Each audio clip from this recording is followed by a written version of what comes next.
shunchalik tarbiyalab qizini berib qo'ysa xursand bo'laylik. Tarbiyalab qizini berganiga xursand bo'laylik. Tayyor siz bilan bizga xizmatchi qilib berayotganga. Olayotganimizda soppa-sog'lommidi, bir chiroylimidi? Kasal bo'lsa uyga yuborib borib, bemor bo'lsa uyga borib uyingda davolanib ketib, shunaqangaligi pastkash bo'lmaslik kerak. Kelin olib Xudo tomonidan savat kutadigan narsa pastkash bo'lmaslik kerak. Alloh asrasin. Zamonaviy tilamchilikda bu endi zamonaviy tilamchilik.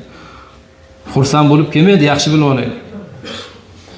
Bilamizki, dinimizda bir mo'minning moli o'zi halol rozi bo'lib xursand bo'lib bermasa, u mo'minga halol emas. Bitta to'y to'xtadi.